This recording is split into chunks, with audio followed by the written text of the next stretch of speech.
kasih pemirsa, Anda kembali menyaksikan Kominfo Newsroom. Pemirsa, usai posko THR ditutup, Kementerian Ketenagakerjaan segera menindaklanjuti berbagai aduan terkait masalah THR yang masuk. Hingga 14 April 2024, Kemenaker telah menerima 1.475 laporan.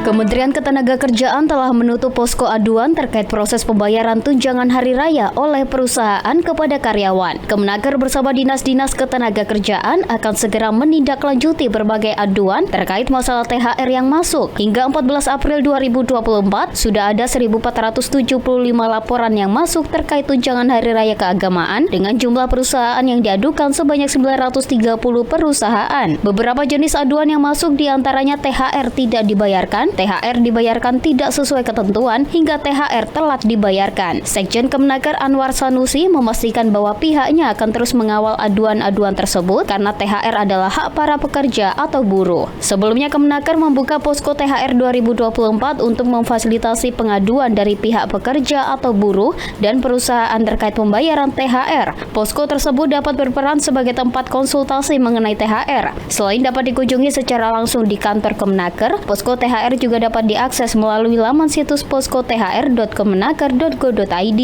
Pihaknya juga mengimbau Dinas Ketenagakerjaan di masing-masing daerah untuk juga membuka posko THR. Pemirsa, selama libur Lebaran 2024, potensi perputaran ekonomi di sektor parekraf mencapai 369,8 triliun rupiah. Perhitungan tersebut berdasarkan data pergerakan masyarakat 2024 oleh Kemenhub dan faktor waktu libur yang lebih panjang.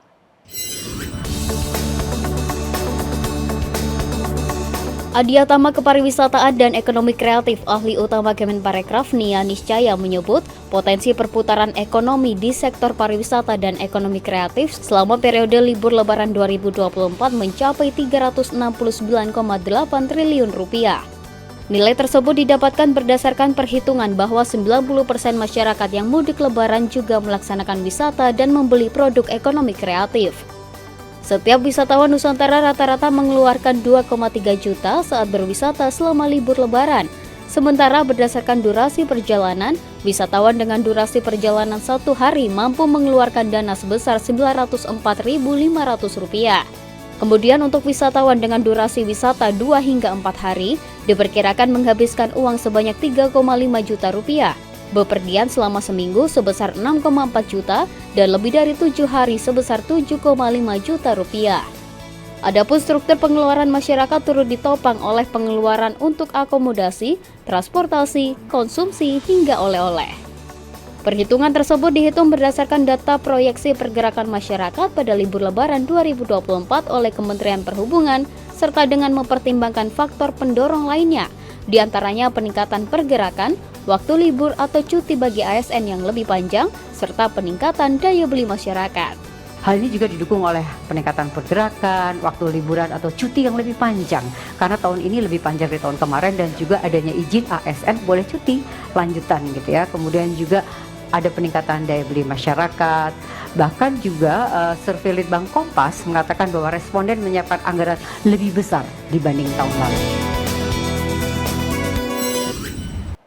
Kita beralih ke informasi lainnya pemirsa. Bali kembali terpilih sebagai lokasi pelaksanaan Sport Tourism Fun Run yang diinisiasi oleh Asosiasi Biro Perjalanan Wisata Indonesia pada Minggu 21 April 2024. Pemerintah melalui Kementerian Pariwisata dan Ekonomi Kreatif berharap event tersebut bisa menginspirasi komunitas dan asosiasi pelaku parekraf lainnya untuk mampu mengakselerasi pergerakan wisatawan Nusantara dan menarik wisatawan mancanegara. Kementerian Pariwisata dan Ekonomi Kreatif Badan Pariwisata dan Ekonomi Kreatif mendukung penuh pelaksanaan Asita Run 2024 yang akan digelar pada Minggu 21 April 2024 di lapangan Renon Denpasar, Bali. Sebanyak 800 peserta telah melakukan pendaftaran dari target 1.000 orang. Peserta yang mendaftar Asita Fun Run 2024 ada dari 13 negara dan 50% adalah wanita. Ketua Umum DPP Asita Nunung Rusmiati menjelaskan negara tersebut terdiri dari Argentina, Australia, Belgia, Kanada, Perancis, Hungaria, New Zealand, Filipina, hingga Rusia. Menurutnya penyelenggaraan Fun Run ini juga sebagai perayaan ulang tahun Asita ke-53.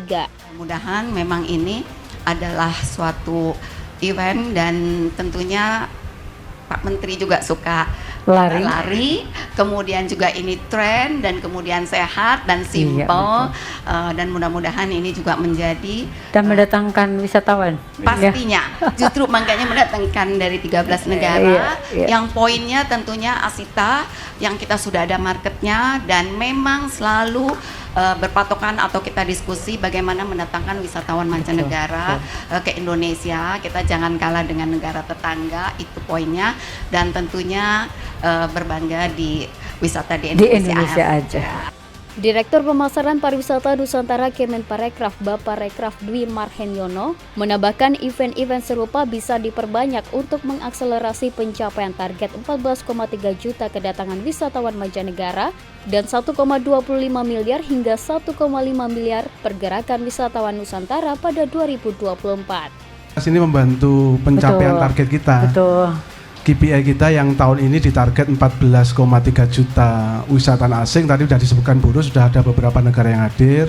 Harapan kami juga bisa mendorong pergerakan wisatawan Nusantara yang tahun ini juga targetnya luar biasa, wow gitu ya. 1,25 sampai 1,5 miliar pergerakan. Kalau data ketika Bunia dulu masih debut di satu kan orang bergerak di Indonesia masih rata-rata 2,6 kali setahun. Betul, ya. Untuk menjadi itu kalau 280 juta penduduk Indonesia kita gerakkan 200 juta orang saja yang mungkin bergerak, butuh 6 kali dalam setahun, sehingga kalau yang normal kan 3 kali Bu. Betul. Libur lebaran, libur sekolah, Natal, tahun baru. Nah ini salah satu upayanya adalah dengan event sport tourism yang teman-teman Asita buat ini bisa menggerakkan yang keempat, nanti yang kelima sampai dengan yang keenam, sehingga target 1,25 ini bisa tercapai. Amin. Pemirsa, selama sepekan terakhir atau periode arus mudik dan balik lebaran 2024, Badan Nasional Penanggulangan Bencana melaporkan telah terjadi sebanyak 18 kejadian bencana. Angka tersebut mengalami penurunan dengan tingkat jumlah bencana pada periode yang sama bisa mencapai 50 hingga 60 kejadian. Badan Nasional Penanggulangan Bencana melaporkan sebanyak 18 kejadian bencana terjadi selama sepekan terakhir atau periode arus mudik dan balik lebaran 2024. Kepala Pusat Data Informasi dan Komunikasi Kebencanaan BNPB Abdul Muhari dalam disaster briefing mengatakan angka tersebut mengalami penurunan dengan periode yang sama. Saat ini jumlah bencana bisa mencapai 50 hingga 60 kejadian. Untuk distribusi kejadian bencana paling signifikan terjadi di Tanah Toraja yang menyebabkan sebanyak 20 orang meninggal dunia akibat tertimbun longsor. Diikuti dengan kejadian banjir di Tanah Datar, Kepahyang, Pesawaran hingga Bandar Lampung yang terindikasi sudah mulai surut. Pada periode yang sama, Abdul Muhari juga mengungkapkan pihaknya sudah membuka posko mudik untuk mengantisipasi adanya kejadian bencana ekstrim yang terbagi berdasarkan beberapa wilayah di Indonesia, seperti di Banten, Jakarta, Jawa Tengah, Jawa Barat, Jawa Timur, Bali, Lampung, hingga Yogyakarta. Dalam sepekan terakhir, khususnya pada fase mudik dan arus balik, sebenarnya tidak terjadi yang kita sampaikan dalam tanda kutip ya, cuma 18 kali kejadian bencana. Ini biasanya kalau kita bandingkan dengan periode musim hujan itu kita bicaranya 50 kejadian, 60 kejadian banjir di mana Cukup sering terjadi. cukup sering. Ya. Dan apalagi sebelum lebaran kan BMKG menyampaikan cuaca ekstrim di beberapa provinsi, khususnya di jalur mudik dan jalur arus balik khususnya, sehingga BNPB sendiri itu membuka posko mudik, berarti ada di Banten, Jakarta, Jawa Tengah, Jawa Barat, Jawa Timur, Bali, Jogja, dan Lampung. Tapi alhamdulillah semua terkendali sebenarnya untuk jalur mudik.